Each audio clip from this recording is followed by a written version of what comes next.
Hello, everyone. Hope you are having a great time. Welcome to yet another edition of the Cyber Talk Thought Leadership Series.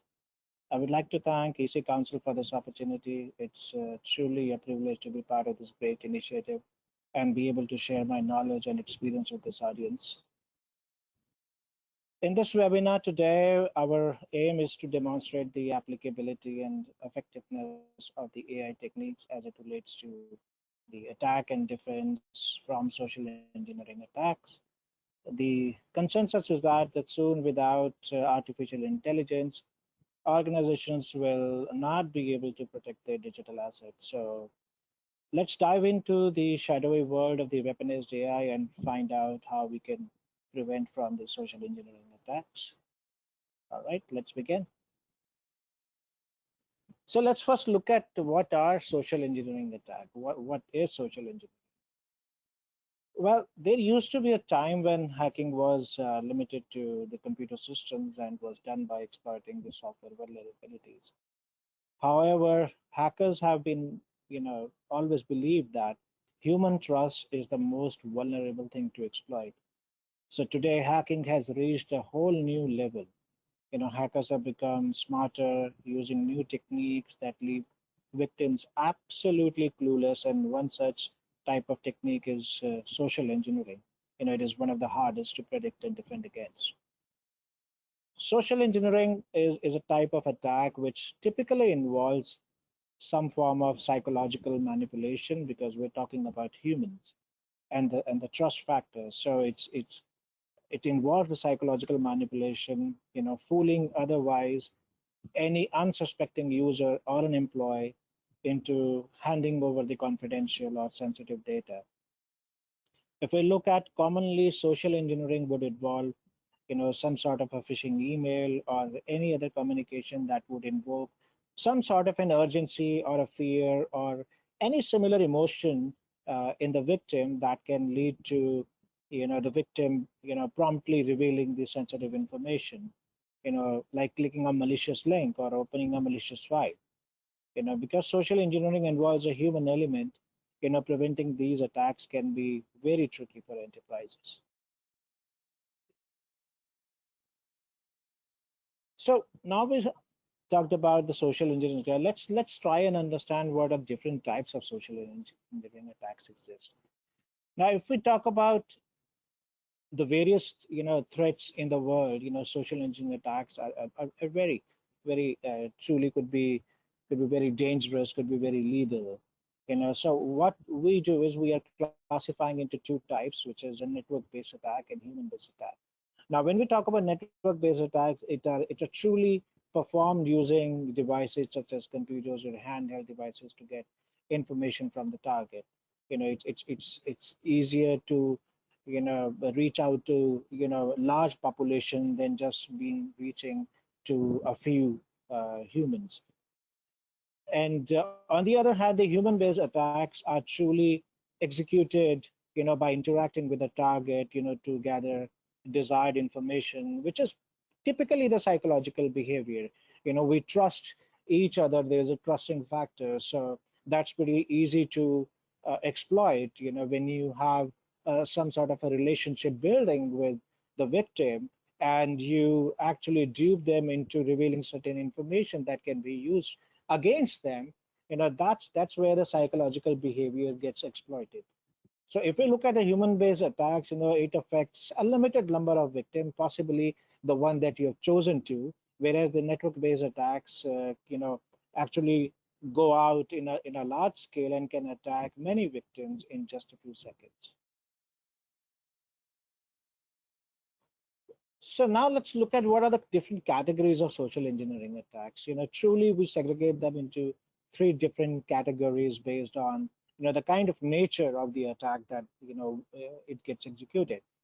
So broadly, we can talk about a social-based attack, which is truly, a social engineering attack that is performed through relationships, with the victims by playing, psychological or emotion, play into it, and then the technical-based attacks are the ones that we do it through the open source intelligence, through the internet via the social networks, or the online services websites, so it's very easy to gather the desired information, about the victims, such as their passwords, credit card details, security questions, etc., to actually create a very customized sort of an attack towards that victim itself. Physical based attacks, on the other hand, are the ones which are performed, by the attacker physically at a location by collecting the information about the target. One such example is the dumpster diving, where the attacker would search for the sensitive information in a bin or a waste containers. Truly speaking, when we have even uh, the sensible or the sensitive data that we have, if it is on a paper or something in the documents, that we print out, largely if you're not aware about these kinds of attacks, you would truly just leave them in a waste or a bin, but they become truly valuable for an attacker, to find more information about you. It could be, you know, for a particular person, a victim, or maybe for an organization. Could be an espionage, work, where you could be targeting the intellectual property of certain organizations. That's where hackers typically, would try and, make a good way into these organizations. And again, the social engineering aspect, the trust factor for the human psychological, area is comes into play. It's about, doing your homework, gathering the information, trying an impersonation methods, and then gaining an understanding of your goals in every scenario that you're trying to execute.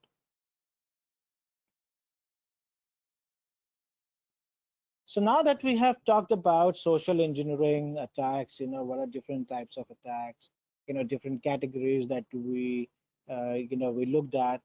Uh, the new age social engineering attacks are truly becoming more complex and mostly happening on a large scale.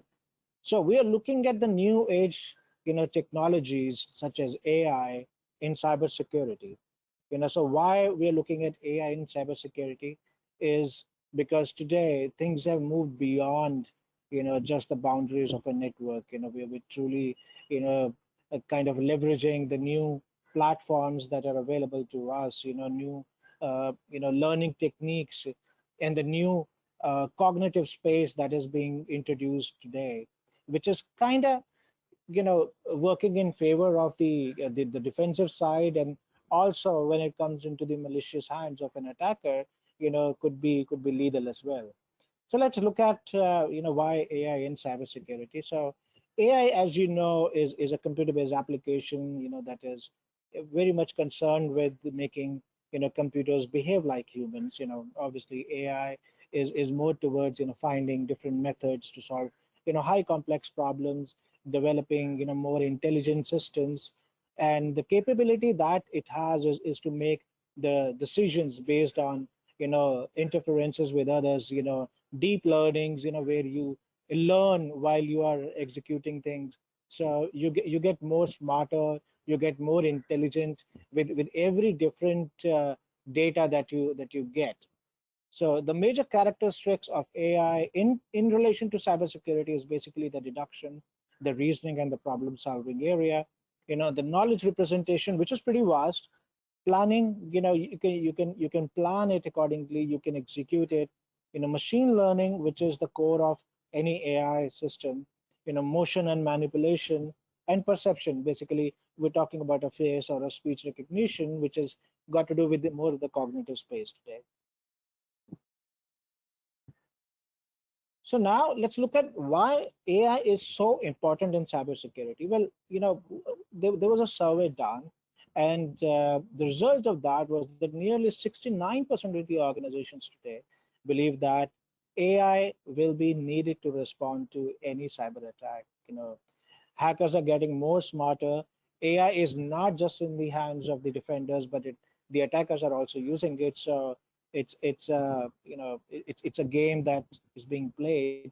So when we studied the different sectors, it was identified that the three main organization or the sectors we can call about is the telecom, banking, and consumer products are the most vulnerable to the cyber attacks when it comes to the sophisticated cyber attack using social engineering. And AI would be needed, or AI based systems would be needed, to protect them, as part of their cybersecurity implementations.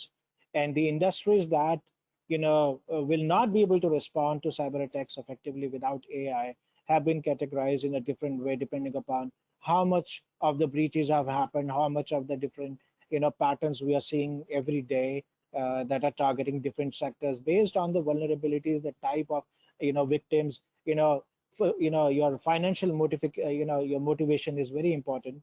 So there is an overall ranking which is about 69%, but banking, consumer product, and telecom are the ones that have been rated really, really high. And if we look at the AI in cybersecurity, look at the regional or the geographical level. There are different countries that, in the survey responded that they will not be able to respond to the cyber attacks without AI. And if you look at US is 83%. There is a lot of technological advancements going on in terms of the AI. The maturity of AI, it has gone to a different level today. And if we look at India, it's 69%. So there are different countries have been started responding, depending upon the breaches that have been targeted, towards their nations or the country, and the kind of patterns that we're seeing, or the kinds of groups, hacker groups that we're seeing targeting different nations around the world. So if we look at you know the social engineering attack, it's a cyclic or a continuous process. Okay? So when we talk about social engineering attacks, it happens in one or more steps. It's not just a easy way that you reach out to someone and you'll get the information. So an attacker has to first investigate the intended victim, to gather the necessary background information, such as it could be a potential point of entry and weak security protocol, which could be needed to proceed with the attack. Then the attacker would move to gain the victim's trust and provide, kind of a stimuli for subsequent actions, that would break the security practices, such as revealing, the sensitive information or granting access to critical resources. So if we look at this cycle, you can see it on my screen.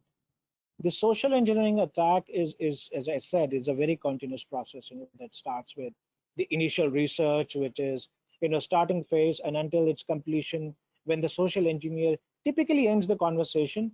So the conversation could be brief coverage of, the four phases that any social engineer would follow to perform an attack.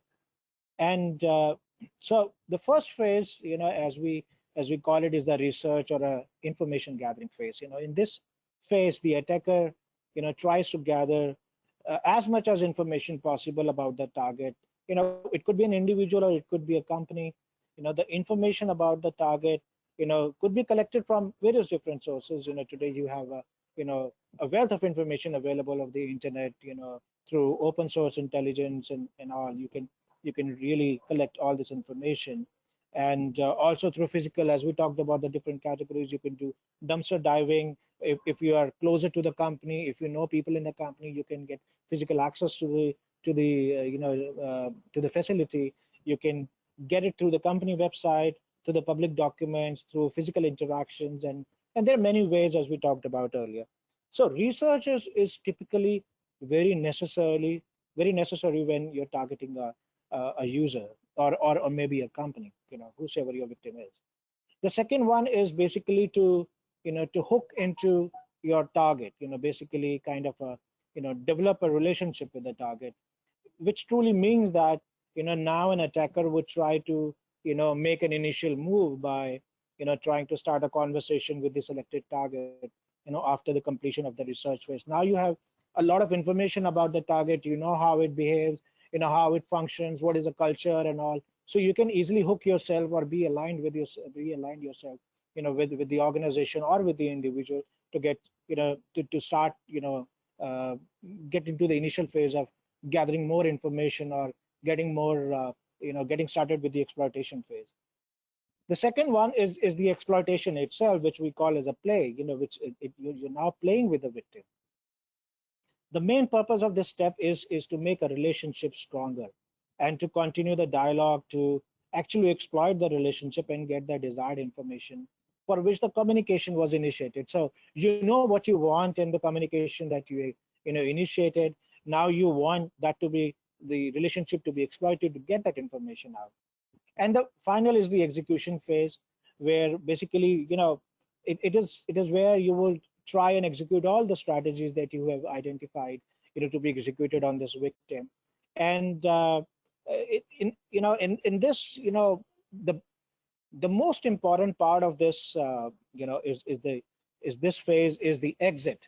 You don't want your victim to know, what your motive was, or what was your purpose.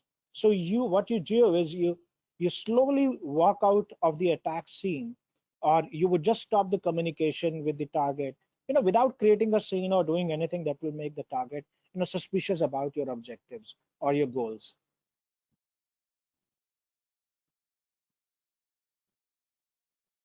So we looked at, why AI, why AI is important for, everyone today, or, and more focusedly around dealing with, the social engineering attacks.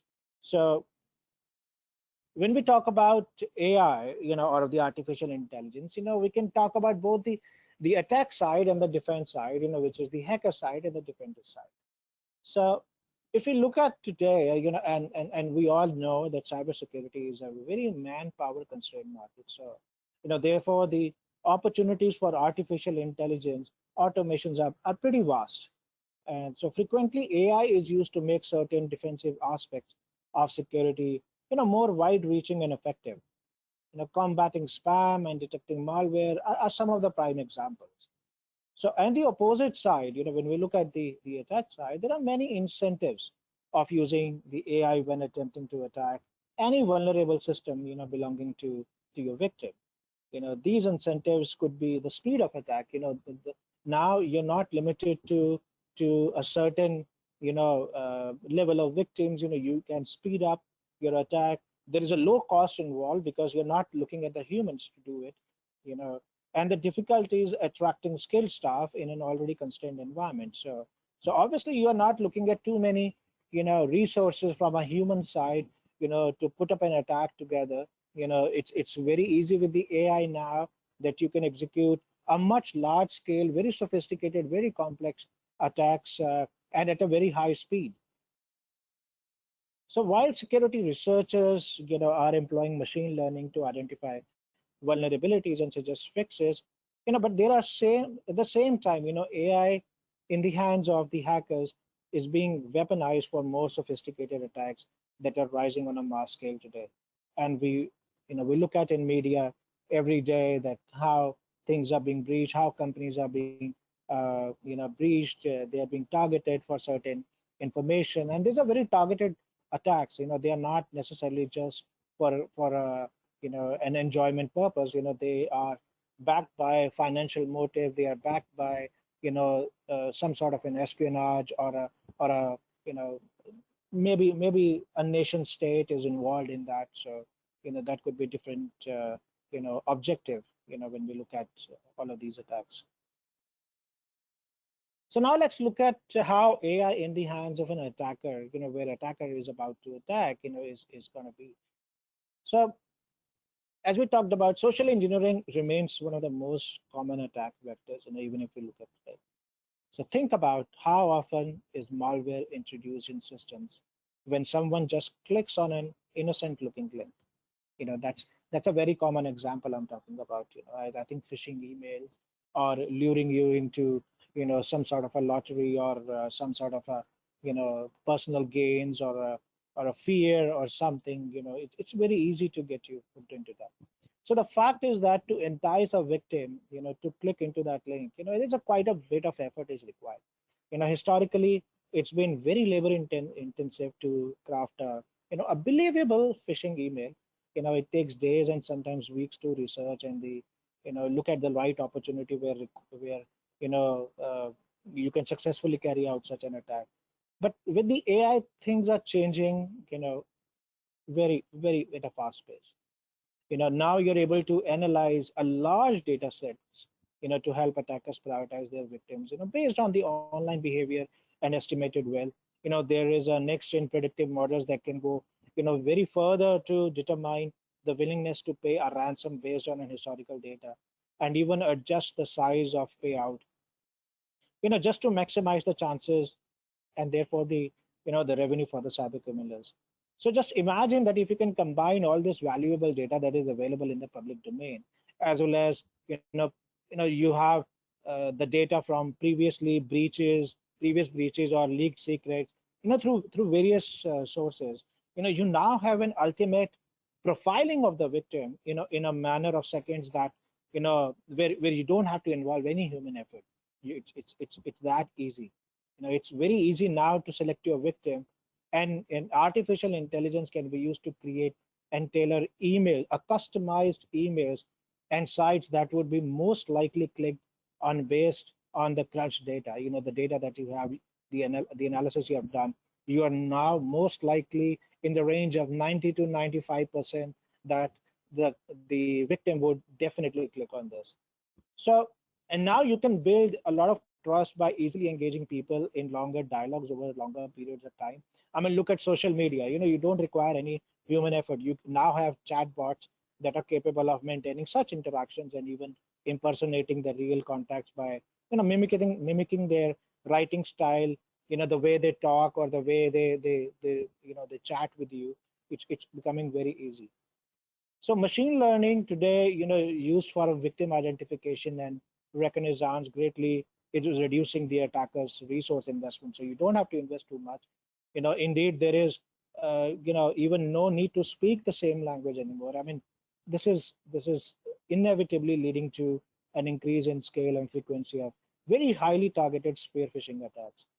And the sophistication of such attacks has also gone up. If we look at the exceeding the human capabilities of deception, AI is mimicking voice like anything, and there is a lot of speech synthesis that happens at the back end where you can actually impersonate somebody else's voice, and these systems can create a very realistic voice recordings, based on the existing voice samples, and the way they talk, getting all the data, and you can elevate any social engineering attack to a next level, through this impersonation.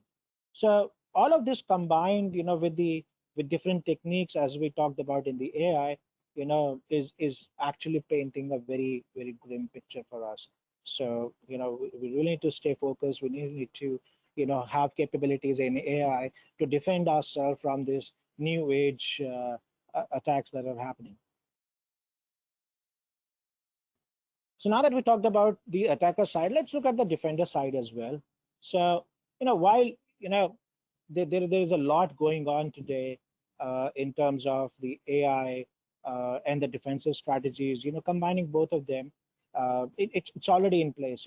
Governments, companies, and researchers are doing a tremendous great job in bringing together the solutions that are based on the AI and machine learning that can learn while they are interacting with the attackers and gain more intelligence, for us to be able to predict or to be able to proactively react to the situation.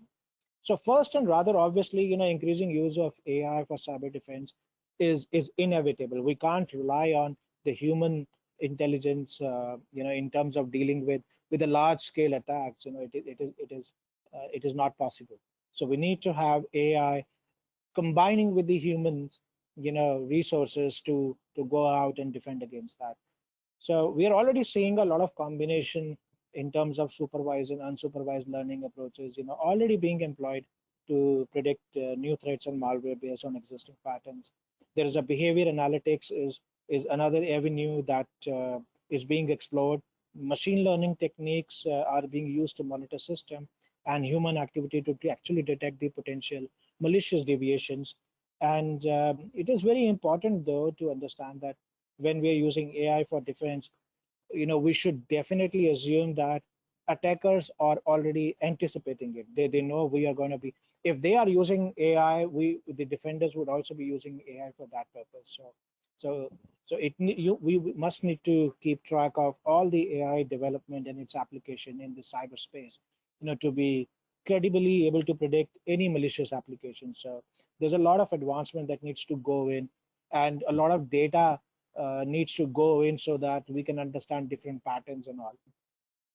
So to achieve this, there has to be a very collaborative effort. And I always, I'm vocal of a lot of collaboration in terms of the researches, whether it is in the threat intelligence space or whether it is in the artificial intelligence, when we are looking at into the cybersecurity space.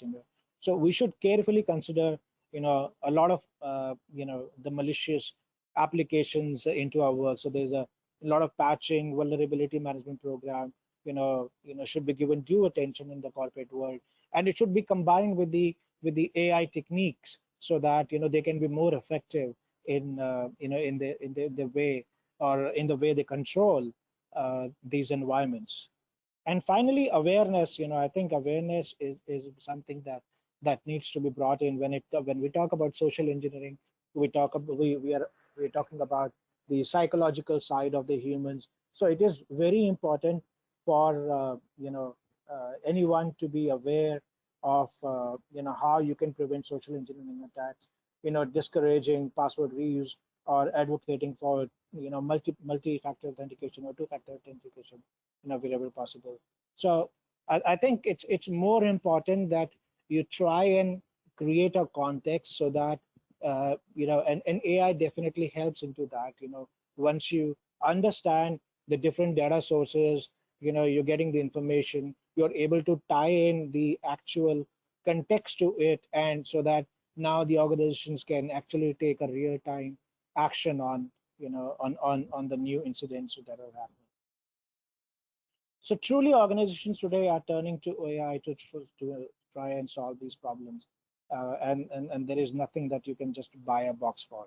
So that's very important.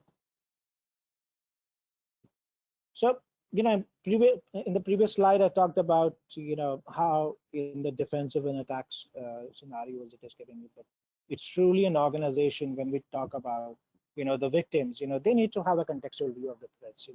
I think it's more important for every organization to be able to leverage all these AI and ML capabilities to deal with the new age threat landscape. And they actually play a very vital role. You can train machines to distinguish good from bad or identify unknown threats. It can work with you with a minimal intervention. You can make informed decision based upon complex situation.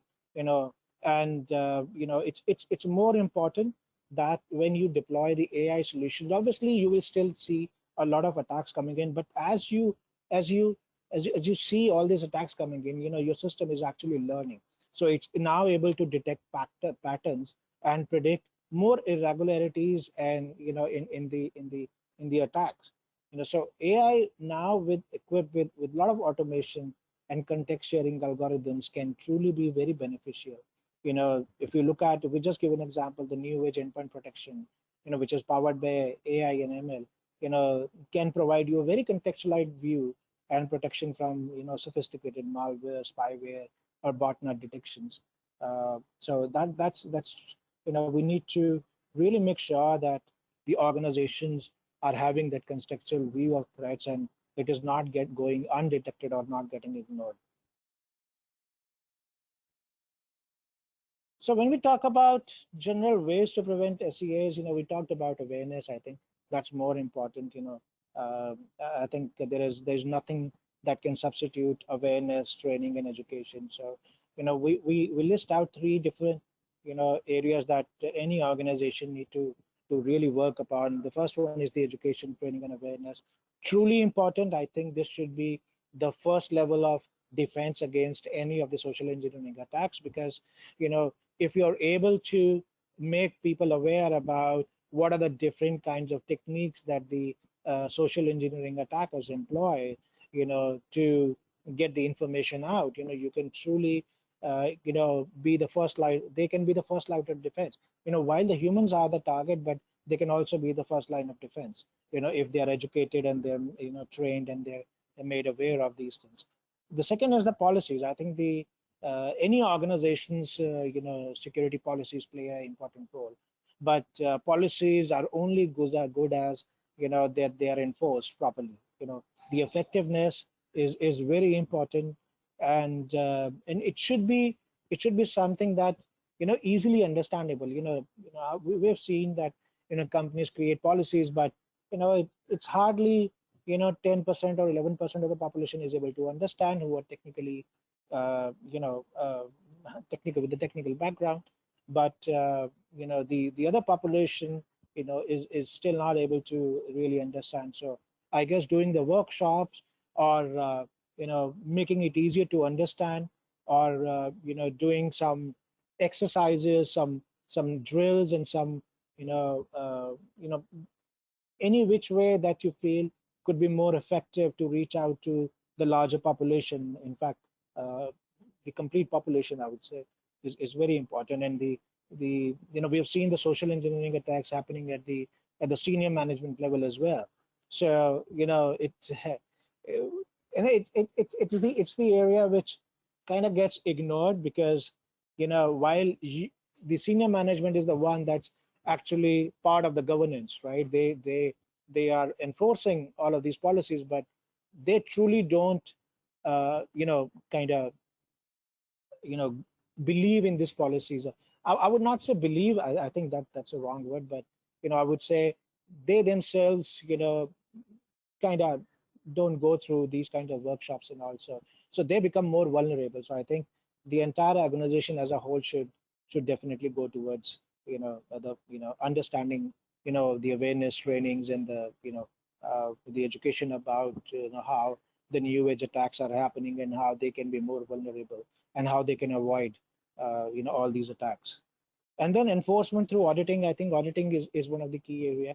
You need to find the loopholes, fix them, and go on. And it has to be a cyclic thing. It's a continuous process. So there is when you see a problem, when you don't see effectiveness, when you don't see it happening, you need to bring that out. You need to be vocal, and get that fixed. And your policies have to be something that has to be refreshed, based on the how the attack landscape is changing, or the how the threat landscape is changing. Your policies need to change accordingly. You just cannot have one static policy that has been ages old, and you're still living with it. That can't happen. So uh, I think these are the three areas that we feel are most important as a general way of preventing SEAs. Obviously, we talked about AI and ML, ways as well. So I think we covered it. These are some of the foundational elements. Then we talked about education, training, and awareness. You need to conduct foundational cybersecurity trainings for employees. Train employees in common social engineering tactics. Be conscious on what is being posted in your organization website. Look at it. Try and classify things so that you're not posting something which is confidential or restricted in nature. Obviously destroy hard copies of the organizational data, records, or personal information before being removed or discarded. The continuous regular assessment and drill, as I talked about, is a measure of effectiveness of a training. So you need to do that. Policies, obviously, governance has to be very strong. It has to be effective. I think to ensure these policies are easily understood, as I talked about, they need to be properly enforced across the organization. Keep revisiting policies. As I said, they need to reflect the actual, changes in the regulation, threat landscape, and other, external and internal impacting entities or forces. That's pretty important. And then we talk about auditing. As I said, I think it's more important as a control measure that you understand your security posture, and you know and timely mitigate any risk that your business may be facing. Now, even today, the regulatory bodies that we look at, are having stricter guidelines and controls on auditing procedures, to ensure whether they are truly effective, and the real stakeholders or the board is informed of all the risk. We are all in this together. The entire organization is in this together. It cannot be that the uh, the level below the senior management is only responsible for security. I think it's the entire organization is responsible for security. And so yeah, so it's truly important that at least the basic hygiene when it comes to preventing SCA is implemented in the organization. That's really important. So I guess now we come to the end, and I like to open up this forum for any question and answer.